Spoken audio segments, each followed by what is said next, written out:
Hello and good evening, everybody. This is a show where we, a group of friends, a group of good old pals, get together and play through a game together every week, coming back and discussing everything we've played, sort of like an old-fashioned book club, but with video games. Just in case this is your first time here, this is the Pixelcast Game Club. My name is Brian with a B. I am your host. Joining me is Ryan with an R and Ian with an I, and we are currently playing Metal Gear Rising. This is episode number 4. We have played through the ending of the game. Chapter 07, that does not include any of the DLCs because we're not doing any of the DLCs because we didn't for Resident Evil 4. So we're not going to do it for this time. That's on everybody's own terms if they want to do it or not. But we're going to talk about what we played in a second.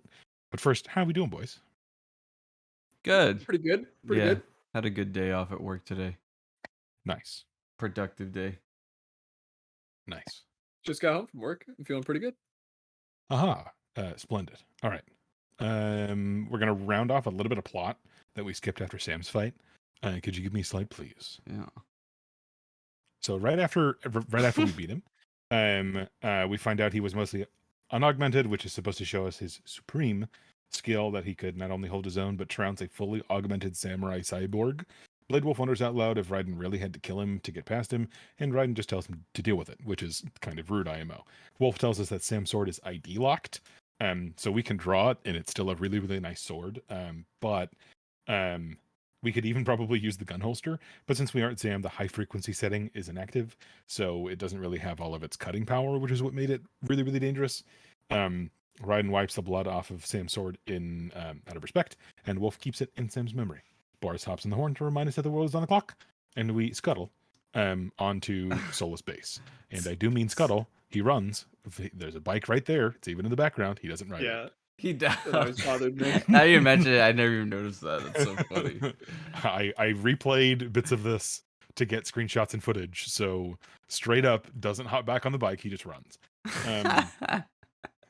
Slide, please. That's funny.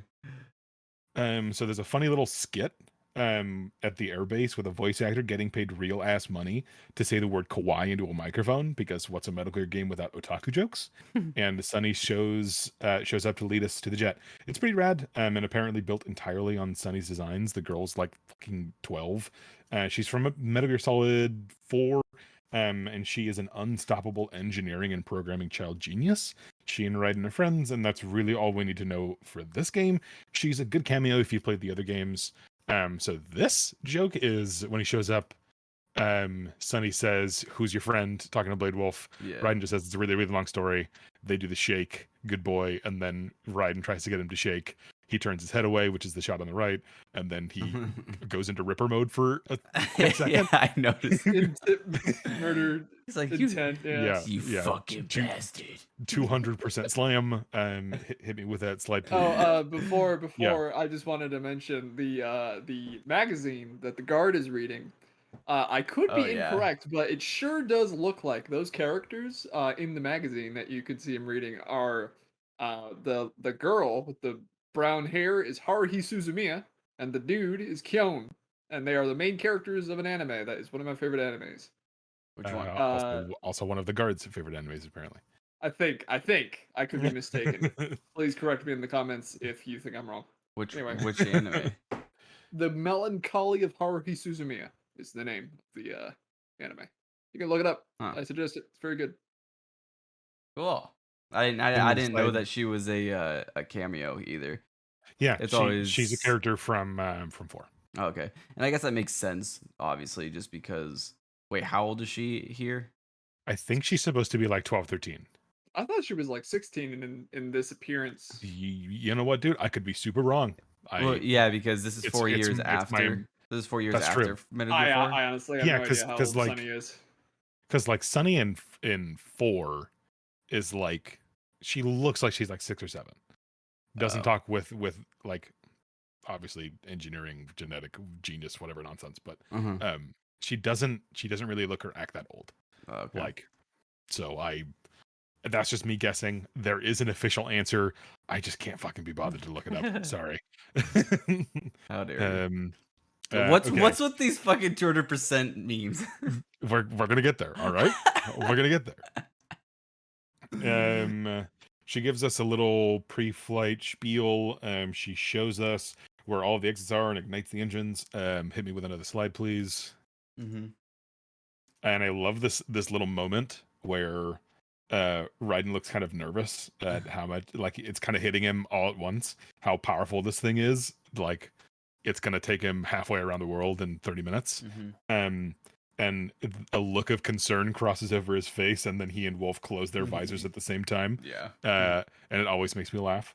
One Which thing... good direction in the cutscenes to show emotions in the characters without having them just come out and say how they're feeling, which is the Turians in Mass Effect do it a lot with the little face flaps. Yeah, of showing emotion without just talking about without just saying what they're feeling. So does Legion in the Geth as well.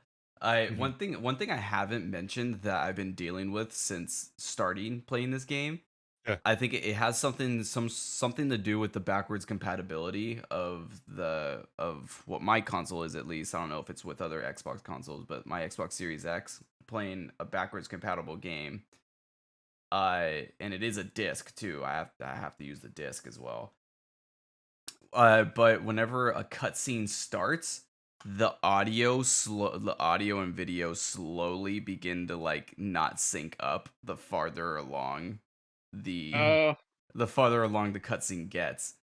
And so the longer cutscenes in this game, like by the end of the cutscene, dude, the audio is so fucking off. And like totally. That would ruin the latter part of the game for me. Yeah, and sure. it got a little annoying, especially towards the end, whenever we'll talk about him talking to the senator and all that. But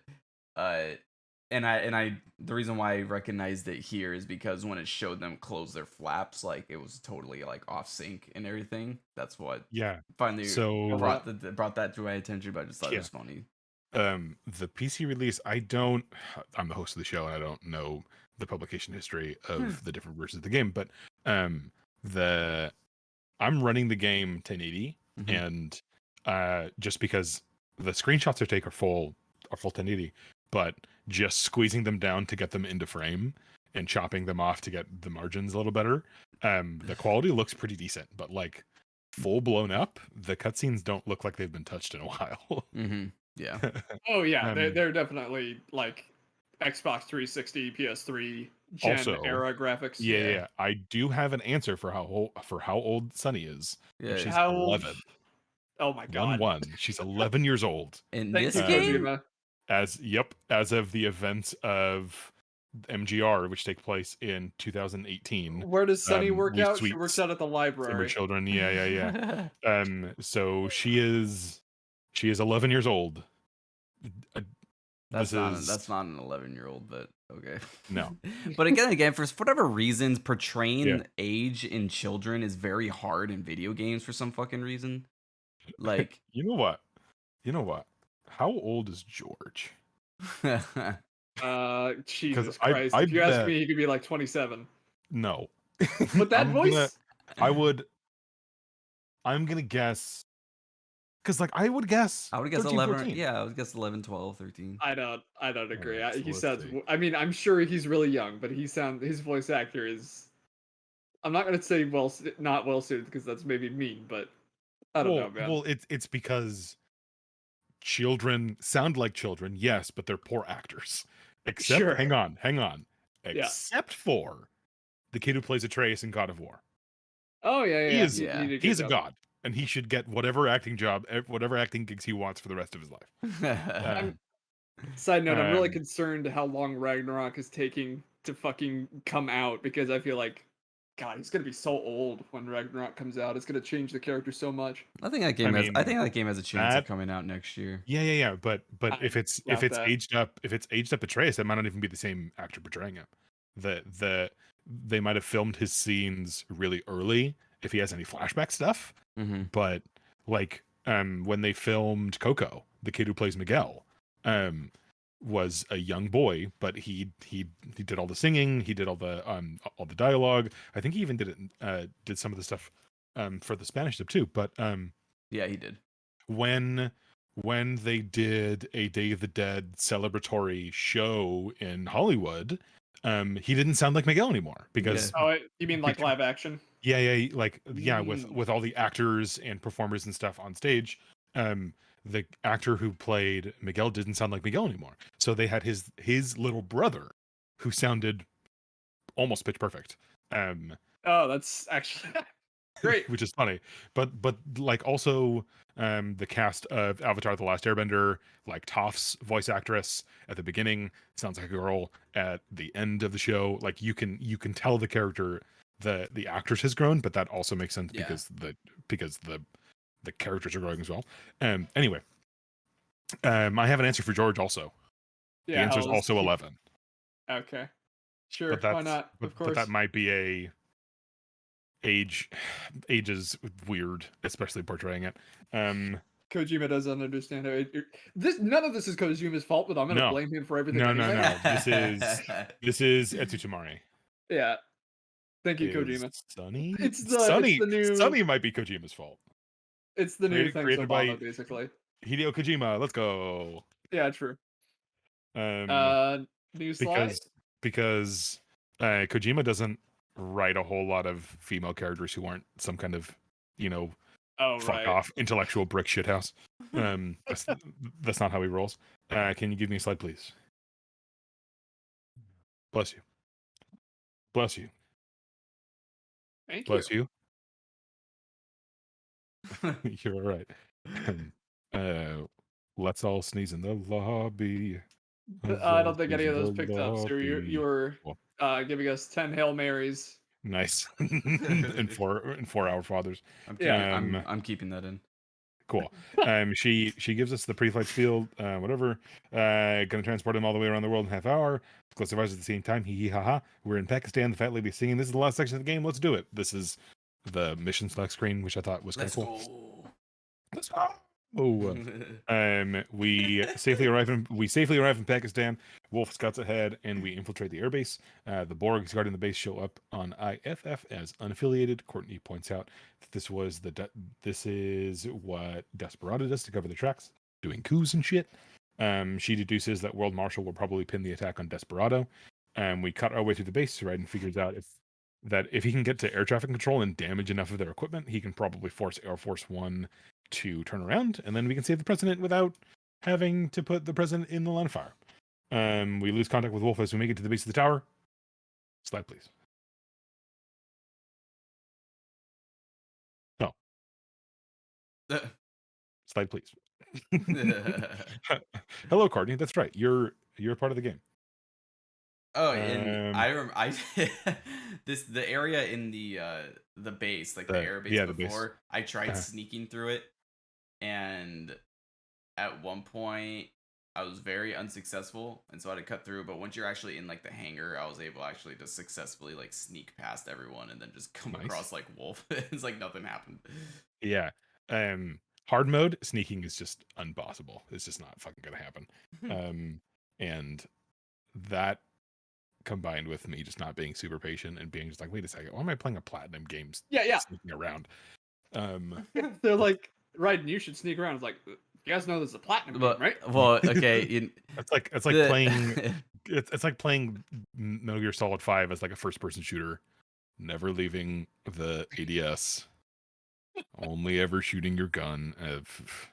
It's not gonna slide around the cardboard box. How dare you? It's sacrilege. But very admittedly, you don't buy any of the robots. You don't fold in any of the animals. You don't steal Dangerous Hippo from his guard duty at the base.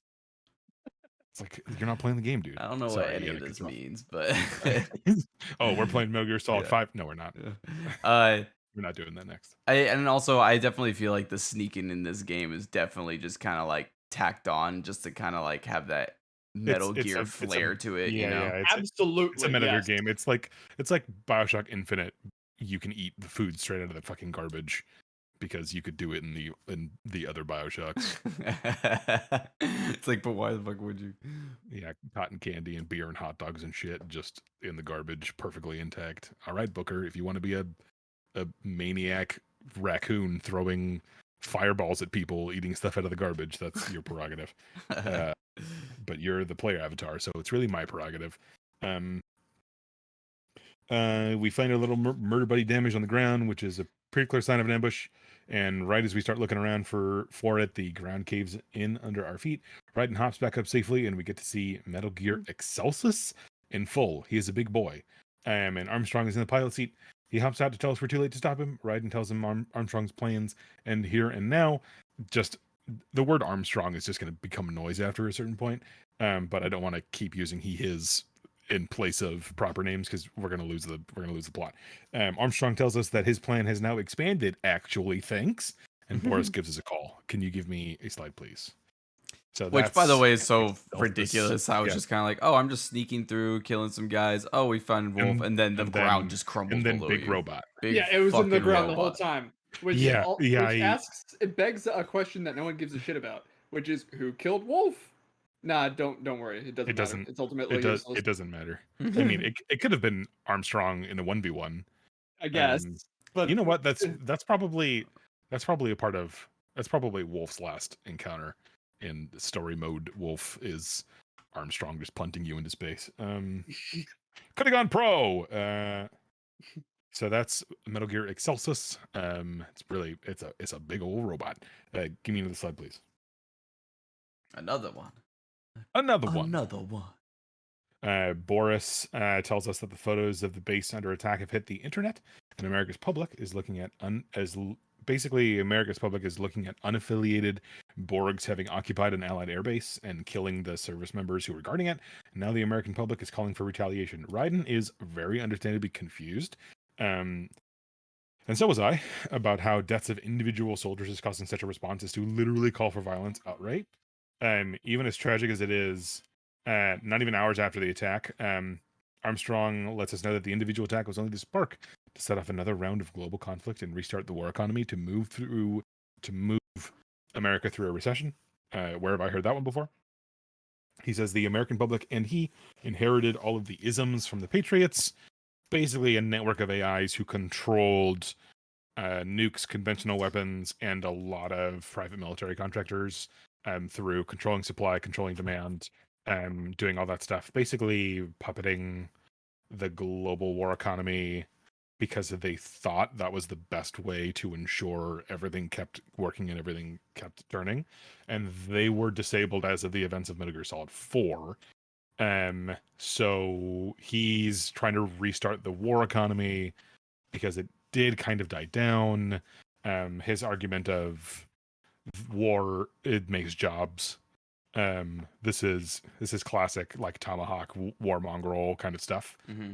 Which of course the bad guy spouting this stuff is American, and is your bad guy American if he's not smoking a cigar in a suit? The only thing he's missing is like a hat. Now, restart the war economy through a recession. He says the American book. He calls everyone the sons of the Patriots. So Operation Tecumseh is not an assassination of the president like we thought, but it's a false flag attack, which has apparently succeeded already before we get there. And Armstrong and Excelsis are here exclusively to kill us and to keep us from complicating the narrative about the attack on the airbase. He hops back in the big robot, ignoring Raiden's stellar KDA against giant robots, and it's time to put him up. I'm going to give you guys one quick factoid about I really like the line here. You put up one part of it where Armstrong says, "Check the internet lately," and Raiden says, "The memes." Like they're not even trying to hide it anymore. They're just leaning into it real hard. I was saving the story. I was saving the story for the podcast. So every week I go to a bar called the. This is doxing myself, but I go to a bar. I go to a bar that has nerdy kind of trivia nights every Tuesday. Ian could just censor the name and post. And we were talking about the weather, and there was a question about monsoons. When does the monsoon season begin and end? And and the picture for that question was just Monsoon's face. And it was one of the meme ones. Yeah. And and the host holds up the microphone and he says, "This is what came up under monsoon meme, and I have no idea what it is. Does anybody know?" And me, having been writing a expository summary of the games for this podcast, I'm like, is this my moment? Is this me? It is. And then Please a tell friend me. of mine who was with me at the table kind of points at me, and I'm like, and I raise my hand, and I say, I know what it is. I can explain it. And he walks over with a microphone as I'm explaining this, because I have a pretty loud voice, and I started explaining, and then he hands me the microphone and said, okay, look, there's where to start. And I said, all right, the guy is a character from a game, and his name is Monsoon. So that's why he came up as Monsoon, because that's his name. He himself has nothing to do with monsoons or weather, rain, nothing. His name is just Monsoon, and that's it. And then he was kind of staring at me for a second, and I said, do you want me to explain the meme thing? And he said, yes, please explain the meme thing. And I'm like, okay. It's a lot to unpack. Yeah. And I took a big breath, and I said, all right. When he's talking about memes, he's talking about classical, like Stanford memes. He's not talking about the dancing baby or the icon has cheeseburger. He's not talking about those memes. Yes, those are memes, but that's not the memes we're talking about, because when you pass information on in a physical lineage, those are genes, and when you pass ideas and things on in an intellectual, ideological lineage, those are memes. Those are the classical memes. So like how we see things, how we value things that we pass on from generation to generation that aren't physical genes, that are just ideological part of our mentality and the way we see our world, our perspective, all that stuff. You can also inherit those, and those are called memes. And I said, and he says the dialogue he has in this part is really long, and he gives a speech, and he uses the word meme over and over and over again, but he's super serious about it. So it just blew up, and that's why him and memes together, because it's very funny, because he says it super seriously, and I ended up like taking like a minute and 40 seconds to explain Monsoon, because that's his name. He doesn't have anything to do with rain, and meme because that's one of his dialogue things. And you do fight him in the rain, actually. Well, yeah, that's true. Out. Okay, that's true. Accurate. But that's why I ended up explaining a little bit of Metal Gear Solid lore to a bar full of people who were just struggling to follow along.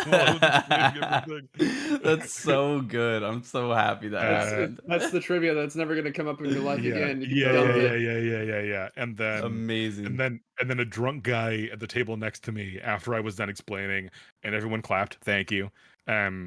A drunk guy at the table next to me said, do you like Raiden as a character? And I'm like, yes. He's like, did you play Metal Gear Solid 4? And I'm like, no. Oh, of course he was going to say that. I wanted to get somebody that I worked with to play Metal Gear Solid, or Metal Gear Rising, and he was like, yeah but Raiden's so dumb and edgy and stupid and foreign. I'm like, okay. You know what? Okay, because because no, I haven't played 4. I've witnessed a lot of people talking about 4. I know what happens in 4. No, I have not played it. 4 uses Raiden incorrectly. 4 has Raiden. Get the smackdown. You heard it here first, folks. I don't think people are going to disagree with him nuclear on take, but the Rising does good things with Raiden's character. I don't think Metal Gear Solid 4 is interested in taking Raiden to a new and interesting place MGR is. The best thing they did with Raiden was not give him a family. Just take his wife and child away literally from him. Not be yeah. He's only in 4 to complete our party is just Lupin the Third. He's the guy with the sword.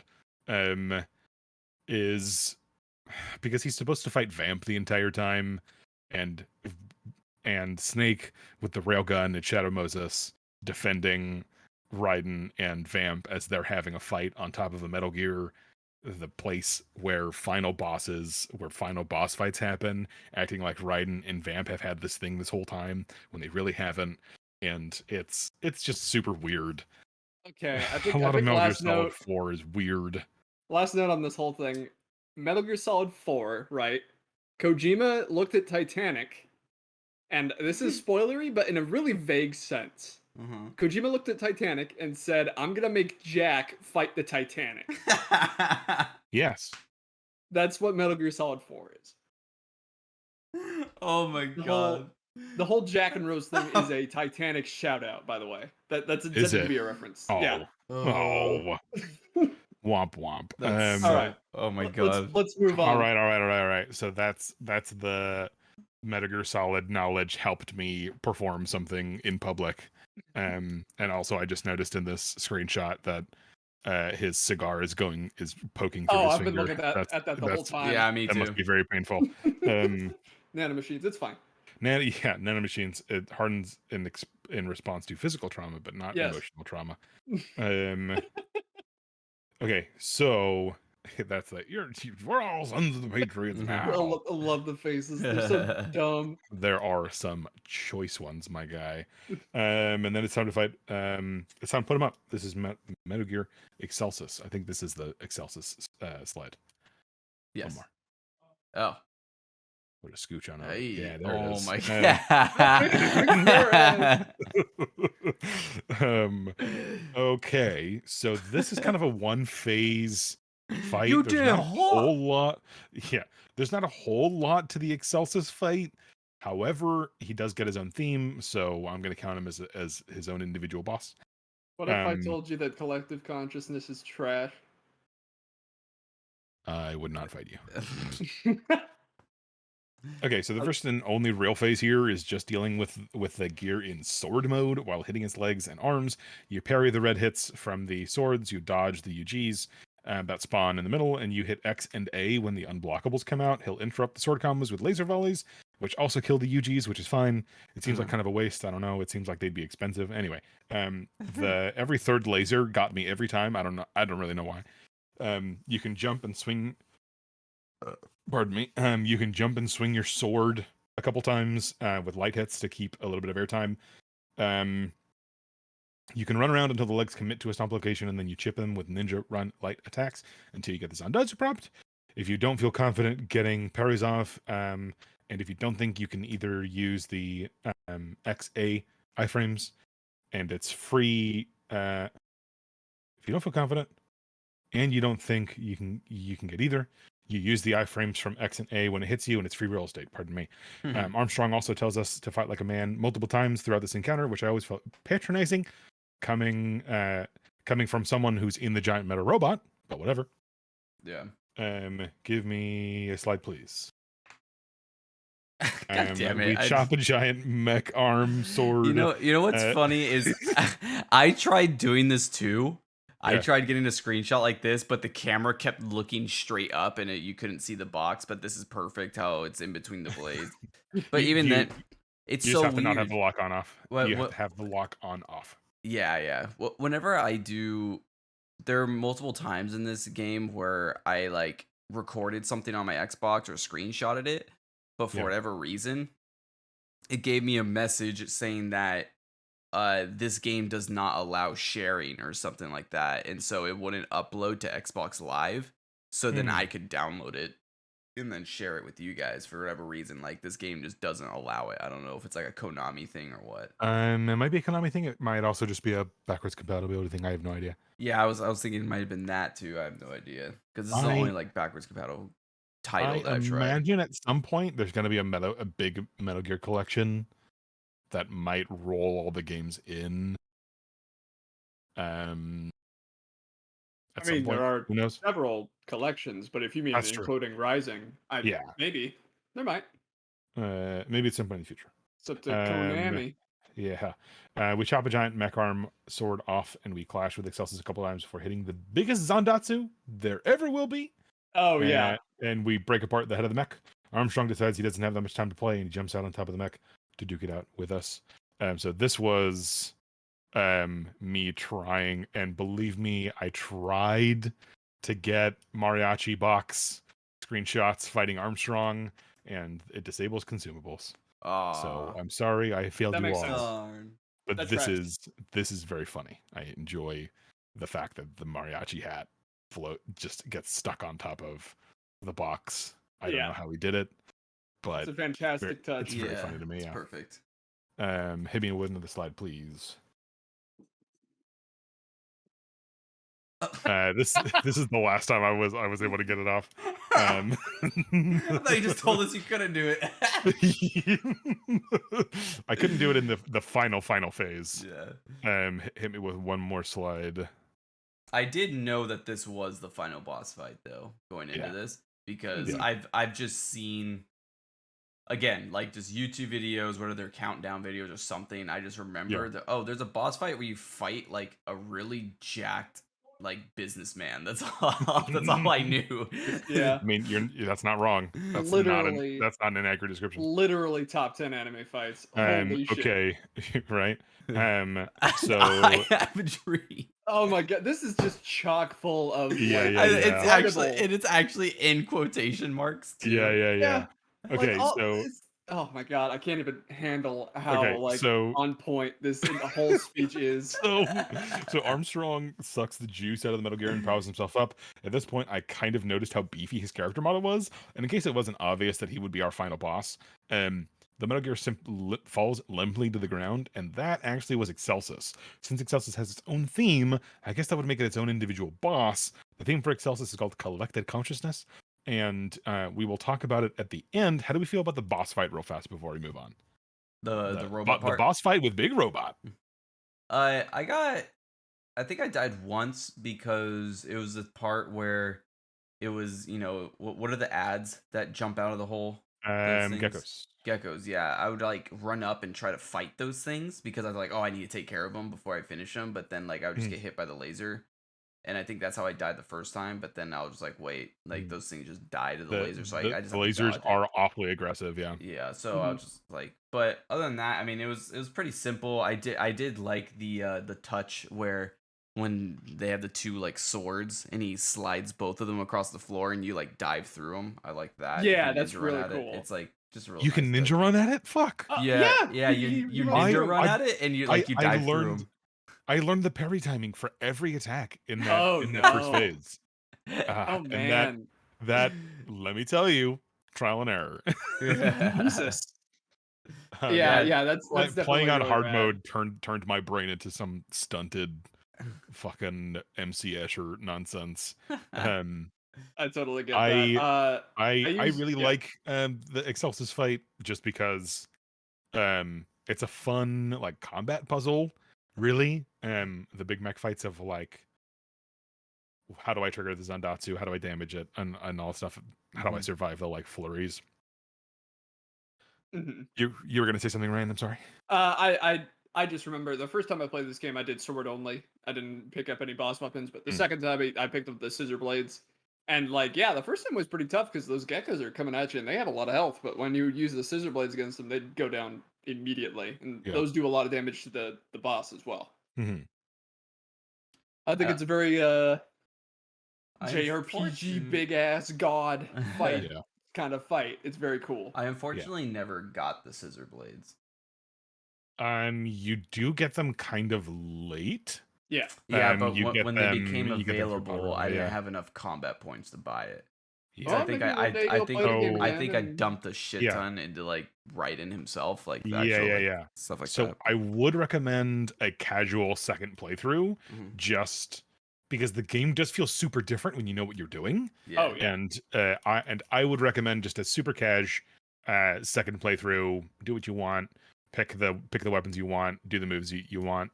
I ended up using the Sai a ton when I fought. Basically, as soon as I got it, because in hard mode, just being able to close the distance damn near instantly or stun people with the charged hit, it just became super super helpful, and I ended up relying on it a lot. So, and it's not that long of a game either. True. My final play time was 6 hours.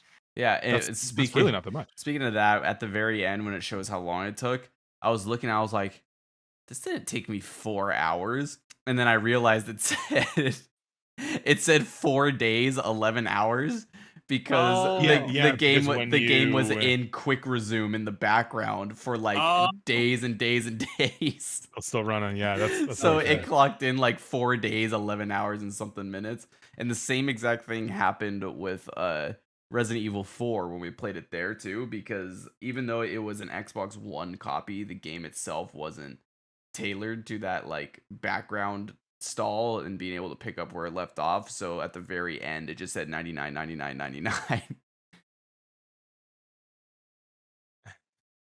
Quite a long time. Incredible. Yeah. All right.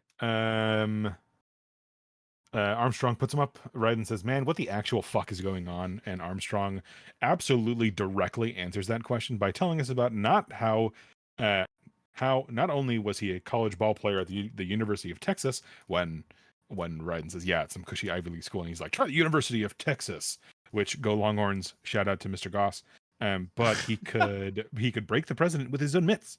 He calls his peers Beltway pansies. He throws Raiden up in the air and he punts us across the goddamn stage. Raiden wonders what the hell. Yeah. And there's a goddamn like crowd cheering, right? Yeah. Oh my god, I lost it. It was like they really just went for it, dude. Everything about the ending of this game, they absolutely nailed the landing. Yeah, they just absolute 10s across the board. Raiden wonders what the hell Armstrong is that he can fight a cyborg barehanded and cause significant harm. Armstrong tells us to fuck around and to find out. Raiden tries, but Armstrong breaks both Raiden's AR visor and his HF blade. But Raiden doesn't actually do all that bad in hand-to-hand combat, all things considered. Raiden gradually punches his way to even ground, calls Armstrong a typical politician, more concerned with approval ratings and votes.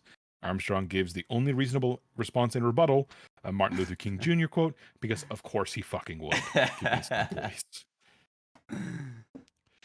Armstrong tells us that he has a dream, Lamau, and while he does need capital and votes, it's because he wants to remake America in an image that more suits his personal ideals. He feels contemporary America is rotten, and he wants a version where individuals can fight and die for what they believe in, purging the weak to feed the strong. Raiden takes him. He fakes him out with a handshake and a hug, and then throws him off and calls him batshit crazy, and calls him ignorant about what it feels like to be one of the weak folk, the poor, the hungry, the people who would be cold in this kind of society, who have to steal and kill just to survive. Armstrong tries to use Raiden as an example of how the system works, that people can survive and rise above it and take back their own lives, which blatantly ignores the countries he's destabilizing, the children he has murdered or forced into warrior servitude, and the countless other child soldiers Raiden had as friends who didn't make it. And Raiden just vows to kill him, which is just a super choice response to like some of the rhetoric that Armstrong is using here does have parallels to some things that real people say, think, believe, are motivated by. That whole in the world you're a sheep, a wolf, or a shepherd dog, those kinds of this is the kind of stuff that they believe. So the writers for this game absolutely did their homework about what a politician like Armstrong would believe, and it's really weird to say that the dude in the bottom left might be one of the most realistically written villains in Metal Gear Solid. That feels like a really fucking radical sentence. Yeah. But I will put up my dukes, and if you guys fight in the comments, I will fight back, and I'm gonna push back on that. Just because, like, I don't know, man. Rover Ocelot twirls a lot of guns. It's pretty cool. Yeah, I know, he's pretty compelling. He's very compelling, but he doesn't feel like a real person. No. Armstrong, this is ironic, feels like a real person, because it's like if you gave one of these warmonger politicians the power to actually do it, they would be like Armstrong. And that, to me, it feels weird to call this goon a semi-realistically depicted human being, but I really like him as a villain, the way he's written, like even down to the Martin Luther King Jr. quote. Like, there are a lot of politicians like this in real life, who are motivated by that perspective. But Raiden just vows to kill him. Good praxis. Hit me with that slide, please. Oh my god, this fucking shit. I knew it was coming. I didn't want to say anything about it. I'm so glad there's a slide about it. The fisticuffs continue. Raiden barely scratches Armstrong, while Armstrong pummels Raiden hard enough to make him cough up blood. personally breaking a sweat. Armstrong explains that his body is filled with nanomachines, son, that causes tissues to harden in response to physical trauma, letting Raiden get one for free without even denting himself, and command grabbing Raiden immediately, barraging Raiden into the floor hard enough to break Excelsus's metal roof. Incredible. Expanding our memes on the internet. Oh my god. I mean, let's be honest with ourselves. He still has no ass. Like, I mean, yeah. He's all thigh calf. Yeah. And I feel like this is appropriate because of the trend that's going on in Twitter right now. What's Jacko pose? The Jacko pose. God damn, this is so it's popped up on my timeline a couple times. Like, what the fuck is this shit? And then I saw this. I was like, what the fuck is happening? I do see him entered next to Bayonetta, next to other characters in this pose. You should really just tweet this image. Like, you should just throw this out on the internet. Yeah. Don't even caption it. Just put it out there. Yeah. You don't need to. It speaks for itself. The Will Smith presenting B&G.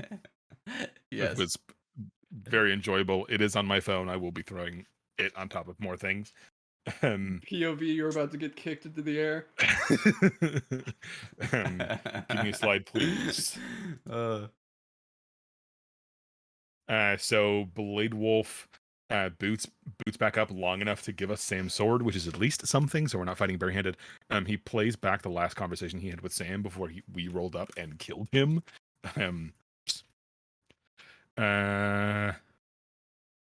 Sam says that the whole 2 years they've been working to pull off the attack, and in a single day, Raiden, who he calls Blondie, had him doubting the whole thing. He says that he wants to leave it up to fate, that may the best man win a duel to the death. If Sam wins, everything goes normal. But if Raiden wins, then his sword ID unlocks after 2 hours, and whatever happens after that is up to Wolf. Armstrong threatens him, and Wolf says he ain't scared. He says his experiences with Sam and Raiden have given him the power to write his own directives, to be his own master, to leave them all behind. Armstrong charges Wolf as Wolf throws the sword to Raiden, and as Wolf gets beaten and tossed aside, I am reminded of a line from Blade Runner 2049, as two synthetic humanoids talking to each other, trying to find humanity and divinity in their artificial existence. Slide, please. This is, the cutscene was super, super expertly done. So Wolf, I think, could save himself and chooses to arm us instead. But the line read was kind of fucked up. Let me do it again. As Wolf gets beaten and tossed aside, I am reminded of a line from Blade Runner 2049 of two synthetic humanoids talking to each other, trying to find humanity and divinity in their artificial synthetic existence. Slide, please.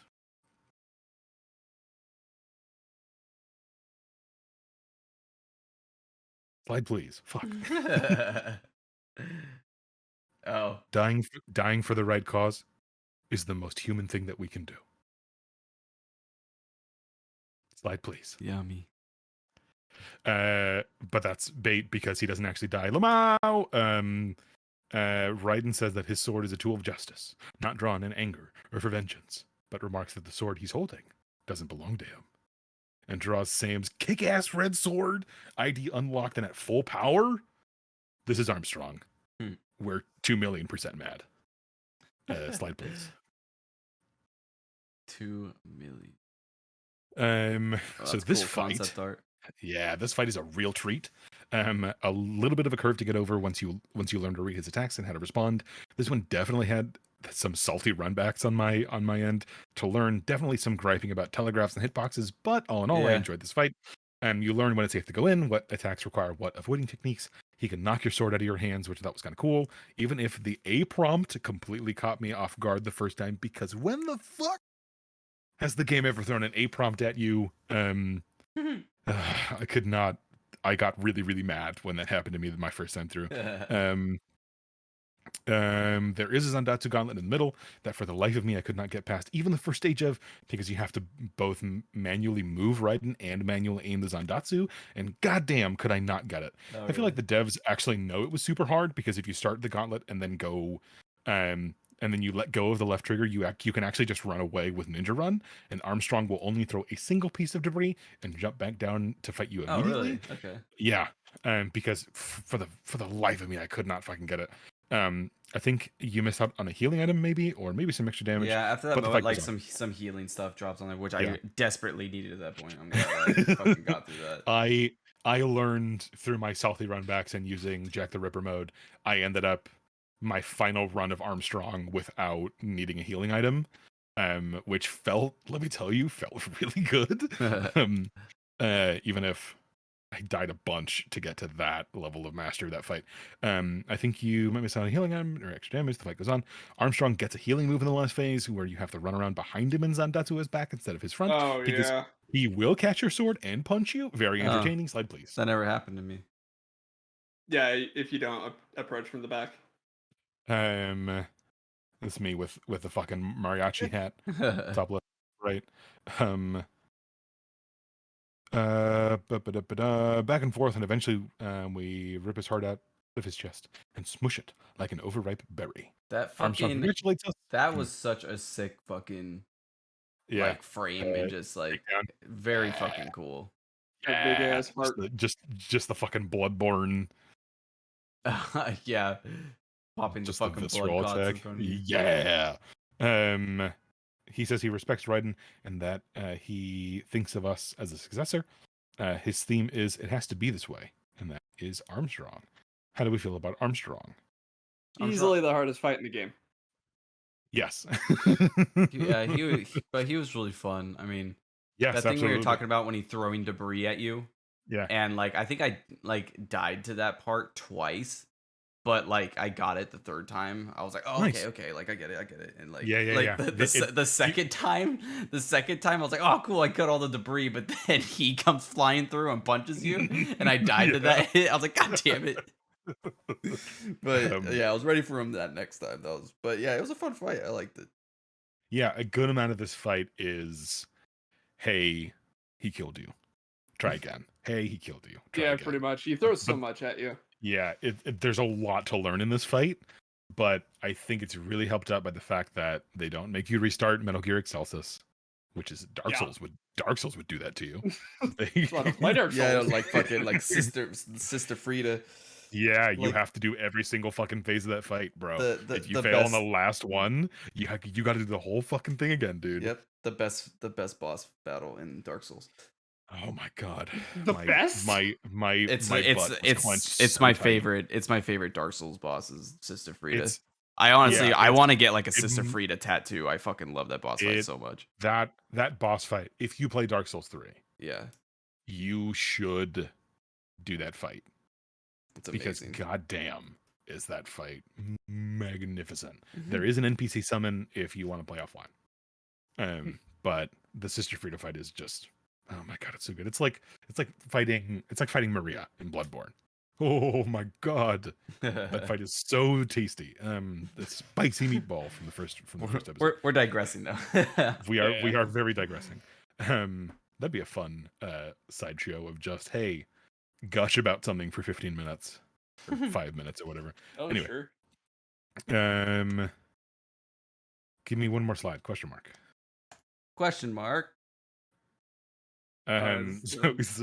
So a couple of the loading screens are after the phase where he uses that move that just splits the earth. He would just walk very calmly toward me, and I thought that was very entertaining. Okay, so how do we menacingly? I really like Armstrong as a fight, even if the punchy gauntlet button mashing segments at the beginning of this fight are to give you something to do while they're talking to each other, which I appreciated. Yeah, it's like the Krauser and Leon knife fight. Yeah. If this was exclusively written by Kojima, that would absolutely just be talking the whole time. Yeah. I'm glad you get to do a little bit. They sit down, fucking set up camp and fucking like hash it out before he decides. All right, I need to kill you. I wish there was a fighting style based around the just fists. It's kind of there, not a whole lot, but there's something. Like the way God of War handled it, where if you didn't draw the axe, you still had moves, you could still do stuff. Yeah, so the Armstrong fight is so good, and it's nice that you can get to him in 5 hours. But he is the entirety of the last. No, he's not the entirety of the last chapter. It's the base, which you can. Honestly, I got through the base to get footage again. I got through it in less than 5 minutes. Oh yeah, it's real fast. Yeah, and then you can just sprint straight through it and get to Excelsis when you know what you're doing. Excelsis doesn't take that long either, and you can just run it back and fight Armstrong again. And you know what? When I was getting footage, I was like, you know what? Let's do this whole fight. Let's do this whole fight I'm again. just gonna do it again. Yeah, I'm just gonna do it again. That's what I think like Dark Souls needs. Dark Souls needs like a fucking boss gauntlet mode, so you can just fight bosses again, like Sekiro. Sekiro added that later on. I bet there's a mod for it. I bet a mod for that came out a year after the game was released. I'm sure. Yeah, that's true. Okay, I think that's the end of the game us in control game. Mm-hmm. So like, what do we think about the game as a whole, with Armstrong as the kind of mechanical send off the last time we have a control in our hand to get to mash buttons and shit? I mean, I felt satisfied. That's definitely for yeah, sure. me too. Especially with that sick ass fucking like execution screen near the end, Yeah, but, yeah. I mean, it's just and then I just kind of like just set my controller down. I was like, all right, just give me the exposition. I was just like leaning back in my, leaning back on my couch. Tell me all the shit. Yeah. Man, what I didn't like was how you can use Ripper mode, and then they'll like grab you or some shit, or they'll start comboing when you can't interrupt them, and you end up using all of your Ripper mode meter. Yeah, because the Ripper mode runs out pretty fucking quickly. Yeah, but you're supposed to. But the answer there is turn it off, Brian. You don't need to leave it running if you can't. That's me being bad. Oh, see, I didn't know that. Yeah, you can just tap the buttons again, and you can turn it off almost as fast as you can turn it on. That's what you're supposed to do. But so that's kind of the game. It's telling that it's a lot about the mechanics and the story. You don't need to know who everybody is in order to have a good time playing the game. Like, I don't think Armstrong is a part of any of the other games. I don't think, like, the Winds of Destruction are exclusive to this game. The only people from other games, Raiden, your Codec team, and Sunny. And Solus is mentioned somewhere. And I think that's basically it. Mm-hmm. That, like, you could take out the cutscenes and this would still be a spicy, chunky game. And I really, really enjoy that. Yeah. But that's because Platinum doesn't know how to make bad games. Don't add me. That's not an invitation.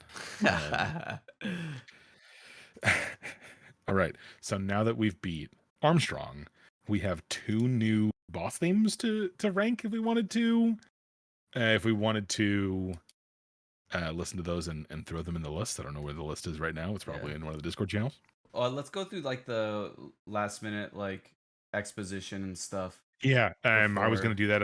I was going to do the wrap up at the very end. Mm-hmm. So there is a section for the plot wrap up. What happens after this cutscene? But I would like to listen to the themes. Yes. This is the ending screen. Yeah. One of the ending screens. So good. Damn. Yeah.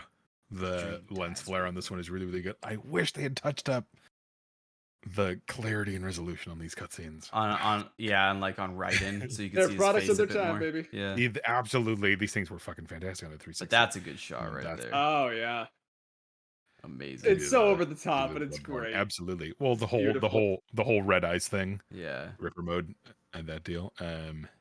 The bit where he's holding the pulsing thing in his fucking fist. Disgusting. One more slide, please. I think it's supposed to be a huge nanomachine laced heart. Yeah. This is where we were supposed to talk about the music because of the mariachi outfit. Yeah, of course. But we already did that. But we can talk about ranking them now. Alrighty. I have a very easy answer. I don't know if it applies to both of y'all, but I'm gonna throw my hat in the ring. Yeah. Collective consciousness is at the bottom.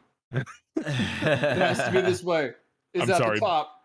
I'm sorry, Big Robot. You know what? I agree with that. Let's see. Let me look at the list again. All right. Sam.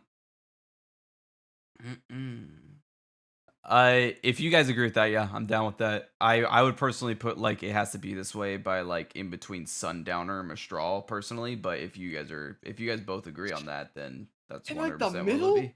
Yeah. In like the middle? What the heck? What's Well, it I mean, called? because Sam, because dude, Sam is that yeah, fucking gnarly ass metal fucking track that I really dig, and Mistral is that yeah, kind of like, that kind of like catchy one, and that's Oh, just like what I'm yeah. into. that's so But tough. Okay, but I I mean, will like, grant. go What? ahead. I was. I guess. But I mean, you I guys just. both agreed on that thing, so that could be Okay, what it okay, okay, is. okay. So generally, I agree. Collective consciousness toward the bottom, Mm-hmm. Yeah. and it has to be this way toward the top. Yeah. I That's would what I believe. say if we're making concessions, there's a part of Sam's song, like the. No, I'm thinking of Blade Wolf. Do Sam's we want to song. listen to them again? Hold on. Trying to think. Sam's song. The only thing I know for real. Oh, that's the like heavy speed metal. Yeah. Yeah. Mm, I think speed metal might be Stains of Time. well, they're The both kind fucking of. They Dragon both. They Force. both are. They both Yeah. are. I mean, I guess we could put it below Sam. I suppose. I honestly, if it That's were what up to you me, guys I would agree put it on. at the top. which is the fucking What would you Armstrong say? line. Even dead, that guy's a pain in my ass. I would put Armstrong at the very top. Is what I would do. What would you say, Brian? I would say Armstrong at the very top. Alrighty, that's what it's got to be then. Okay. It has to be this way. It has to be this way. Yeah. All right, let's Like, see. So I can't. I honestly like the final boss to MGR is. oops. I'm not gonna say perfect, but it's I'm gonna the edit that. best I can think of ever in a game that I've played. Mm-hmm. And the song just puts you in the right mood for it. It's Yeah. like the ending of this game is so fucking incredible. Yeah, because the horns at the beginning of the track pick up at the end of the cutscene right before you Yeah. fight him. Like you just got Sam's sword, you just unsheathed it. It's ID unlocked. It's big red lightning. Armstrong takes off his glasses, doesn't have his fucking shirt on anymore.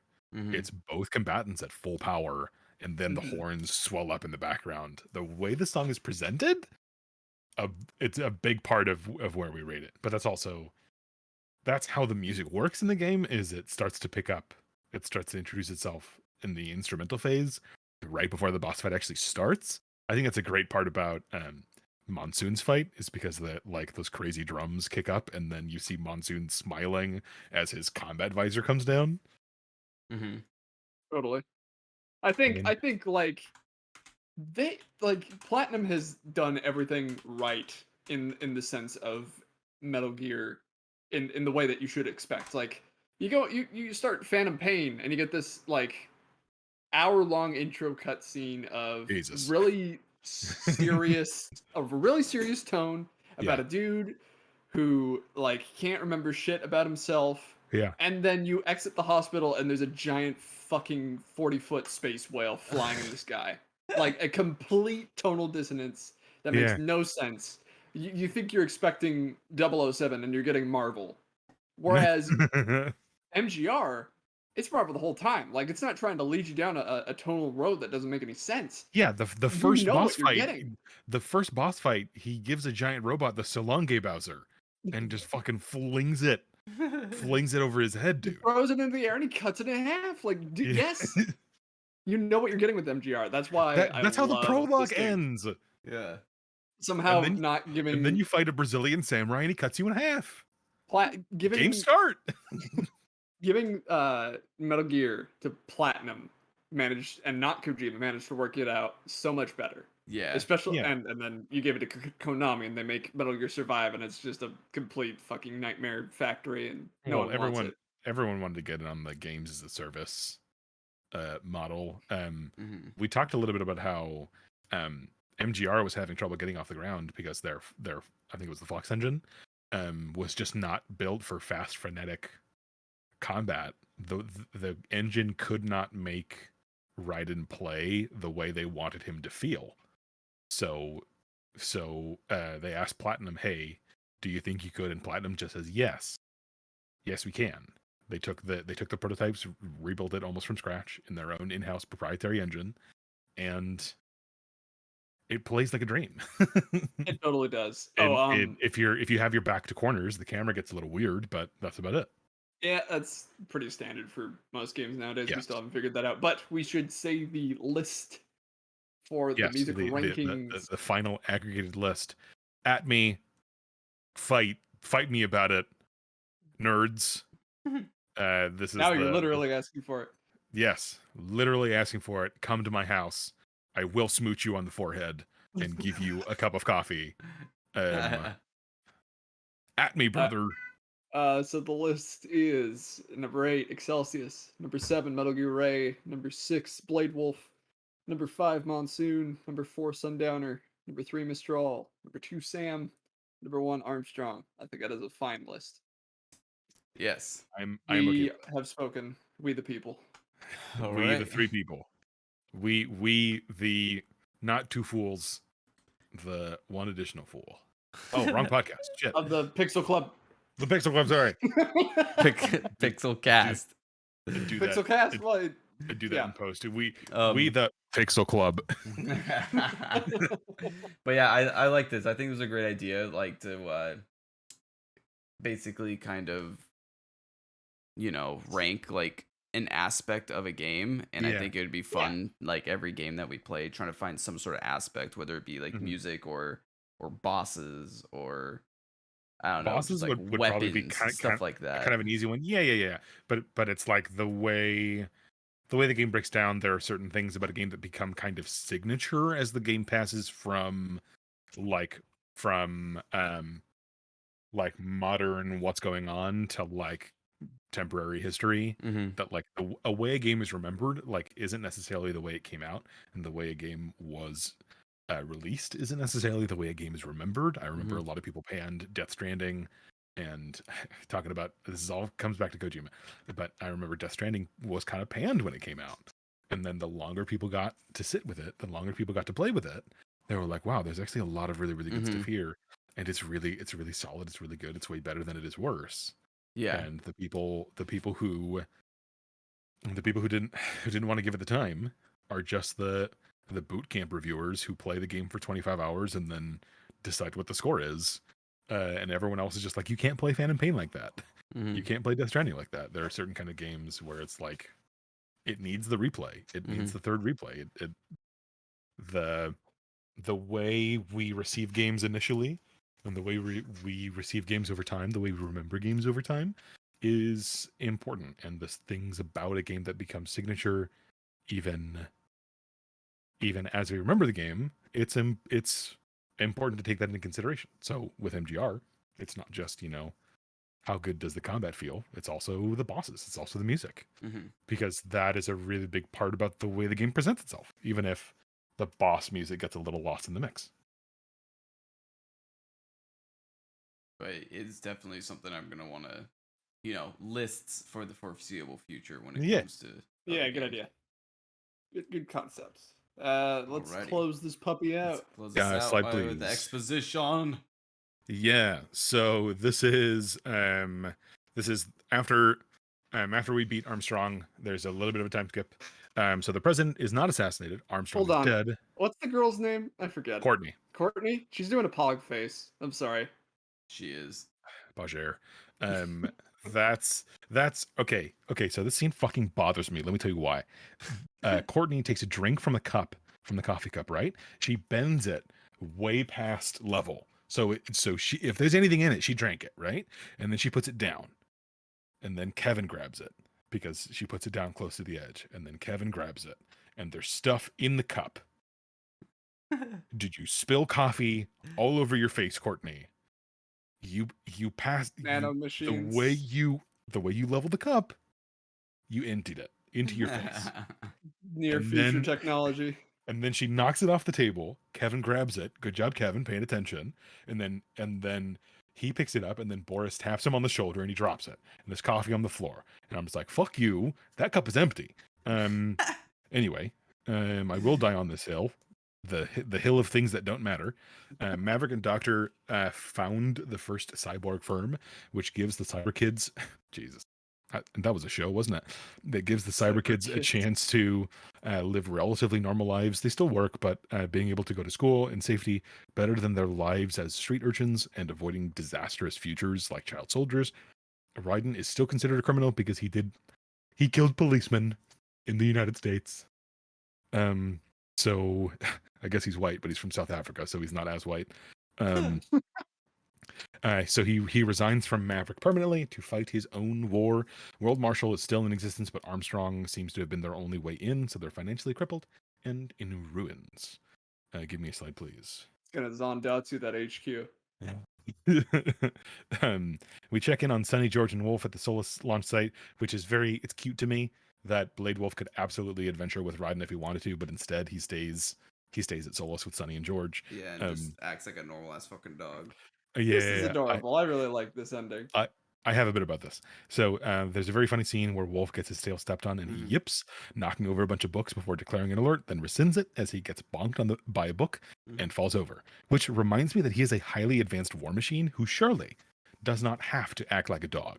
Which makes me think he is deliberately choosing to be dog-like, which is endearing to me. And if any more Metal Gear Rising stuff happens, I want Blade Wolf to be in it. But that is it for the plot of the game. So this is Sunny and George. It was kind of an awkward ending. A tiny bit. This is George. Okay. So you're hot. Besides, you're hot for days, man. Oh, you're hot for days. He's a ladies' man, right? Yeah, and then Sunny is like what the fuck, dude? We're 11, and then steps on Blade Wolf's tail. That's the scene. But this is to place the characters at the ending of the game. This is to tonally place them so that if any story picks them up later, we know where they are. Yeah. So we know where Maverick is. We know where Doctor's at. George is working for Solus. Sunny's here at Solus. Blade Wolf is here at Solus. Everybody's accounted for. We learn about where we don't learn about where Raiden is, but we know what he's doing.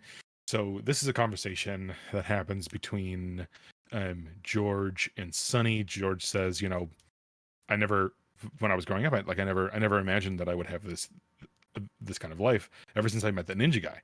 And Sunny says, yeah, he did a good turn for me too.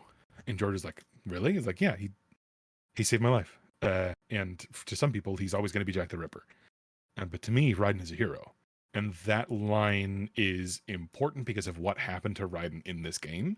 And what happened to Raiden in this game was accepting his violent persona, his drive to violence, the violence that kept him alive for a really long time. The Jack the Ripper thing, that whole split personality thing, is important for Raiden's character because he wants to be a tool for justice. He wants to prevent what happened to him as a child from happening to other people. That's what motivates them to save the kids up to Sundowner's fight. That's what drives him in this game, is I don't want there to be any more people like me. And what shakes him up between Sam and Monsoon is, hey, you're really good at this? Are you telling me you don't enjoy it even a little bit? And that kind of fucks Raiden up because he's really, really good at it. And that messes him up. That causes him remorse. That causes him, shit, have I been going about this wrong? And the bit with Monsoon of like, yes, I am fucked up. Yes, I am basically a monster. Yes, I am a violent sociopath. But you know what? I get to decide what I do with that. And what I'm going to do with that is I'm going to put crazy people down who put people in danger. And that is still valid. And Monsoon's like, shit. Yeah, okay. So this line of, to some people, he's always going to be Jack the Ripper. A lot of people in this game threw his past in his face. When Doctor and Boris talk about, hey man, that Jack the Ripper thing doesn't seem like it's in control, especially with the pain inhibitors off. You seem like you've fallen off the deep end. And Ryan's just like, no, I need to live with this kind of stuff. I don't get to. It's not a separate. It's all a part of me. It's all a part of who I am. So MGR treats that whole conflict is something glossed over in the other games. Like, it's all a part of the conflict of Raiden's character. violence versus justice, revenge versus kindness, that kind of ideal, that conflict, that struggle. It's part of Ryan's character. And in this game, we actually explore it in cutscenes. But that's part of why the scene is here, to show us, George is doing okay, Sunny's doing okay, Blade Wolf's doing okay, but also for that perspective of, yes, Raiden is a killing machine, a monstrosity, but he can still do good with that. There's still a way for him to lead a meaningful, positive impact with his life, and that's important, because a lot of the story of Metal Gear is the story about men doing their best and not being perfect, but still making a positive impact anyway. That's a part of the greater themes of the Metal Gear enterprise. So that's where Sonny, George, Blade Wolf are. This scene is very funny, and watching 11-year-olds flirt, knowing an adult man had to write that, feels weird now. There's also a book on the bottom left that says, "Can I eat space?" Can I eat in space? Eat in space, yeah. You know what, dude? You can do whatever your heart's, whatever you set your mind to. Guys, the reason why I was like, I was saying this whole scene was like weird in itself. Kind of an awkward ending. It was just awkward before the credits, and I feel like we'll talk about it. The after credit scene, I feel like that should have just been right before the credits instead of an after. Yeah. But yeah, the ending is a little clunky. It's a little awkward, because I basically see this game as like manga filler, right? You're not allowed to meaningfully move any pieces on or off the board that were there before. You're not allowed to kill off any major characters. You're not allowed to kill off any major villains. You're supposed to create new ones for the arc that will be dead by the end. And that, I think, is what MGR is. It's basically a filler arc, because the Metal Gear story after this, not picked up. I think maybe Metal Gear Survive takes place in an alternate universe. It might as well not be canon. Yeah. Never mind then.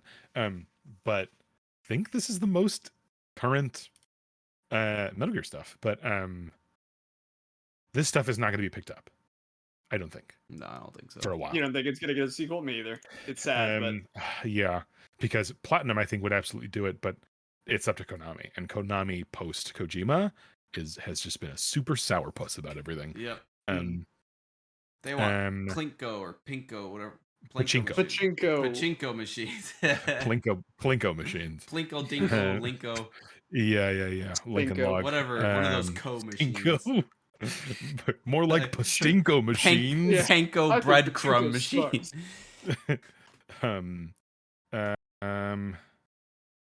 The credits aren't skippable, which is a bold choice. Yeah, I know. I waited. I was like, there better be something at the end of this. Yeah, there's an after credit scene of Raiden about to duke it out with some Borgs in a nice suit, and he so looks we know who's less alive, cyborg-like. Yeah, and roughly where they're what they're doing is at the end of the game. So that, I think it's just to reuse the model from the cutscene at the very beginning, when he's talking to Namani. We know where everybody is. We know roughly what they're doing, and that's the establishing bit in the end. But we're done. We're done with the game. We did. Okay, wrap it up. Bye-bye.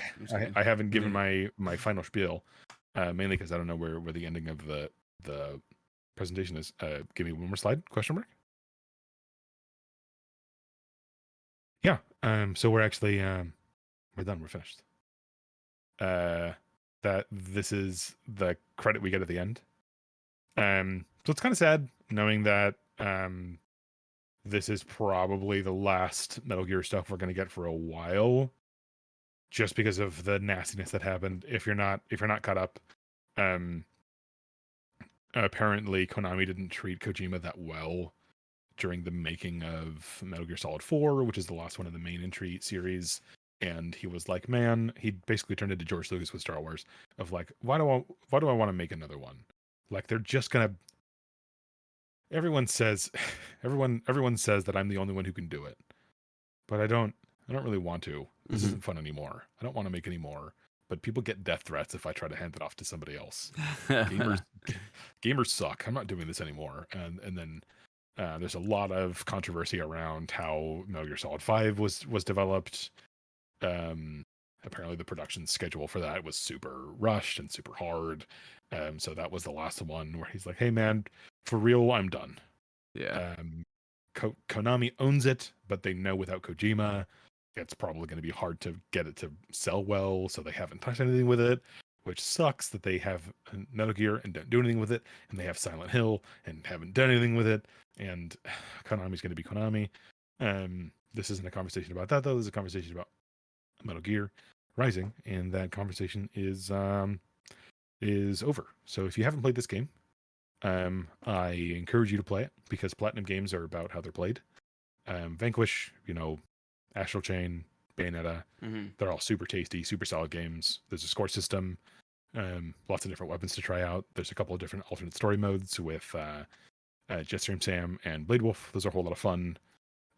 Speed tests, VR missions. There's a whole lot of playability in it, replayability in it, different costumes, different weapons, and a lot of beat 'em ups are going to be influenced by Clover, Platinum, and Metal Gear Rising. So the DNA of this game is in lots of other games. Definitely other games that Platinum made after this. But the storytelling is super fun. It doesn't take very long. Honestly, I think it's kind of memorable. The boss designs are really, really cool. Yeah. Especially if you want to talk about or discuss or learn how games are designed, really get into the nuts and bolts of it. Like, these boss fights are really, really good tools to staging, pacing, all that stuff. It's all super, super good. The writing is entertaining. Nanomachine Sun, the fucking Jacko pose, getting field goal punted across the stage. There's a lot to love about this game. It's super cheap on Steam. You can play it on PC. I recommend it, and I think the other boys do too. Oh yeah, I definitely recommend it if you just like balls to the wall, like who gives a shit type no holds barred, off the rails. Yeah, it's a fun fucking game. And obviously if you know Platinum and you know their repertoire and how their games play and all that, and if you haven't played this game, then you definitely should play it because so it's a treat, and also it doesn't take that long to beat. You could probably literally play it in one sitting, and if not one sitting, like a weekend if you really wanted to. Yeah, so if you haven't had a chance to play Platinum games because they don't often get PC ports, and maybe you don't have a Switch for Astral Chain, I suggest Metal Gear Rising on PC. Bayonetta 1 is also on PC, and if you're a fan of Platinum games, you'll like this one. If you haven't tried any Platinum or beat 'em up games, I suggest Metal Gear Rising because it's fun. It's a little older, so it should run on older hardware. It's kind of cheap.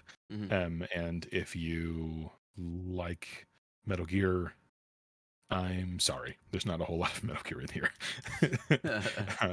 A big robot, cool music. You can hide in a box with sombreros. You can, you can throw a picture frame and get a soldier to walk over it, and then you remember what game you're playing, and you just fucking chop him in half. So you can kind of pretend you're playing a Metal Gear game, sort of. You can chop fruit. How about that? There you go. True. Your fruit killing skills can be remarkable. More detailed than The Last of Us 2. A game of the year of all years, better than Halo Infinite. Anyway, can you hit me with a slide, please?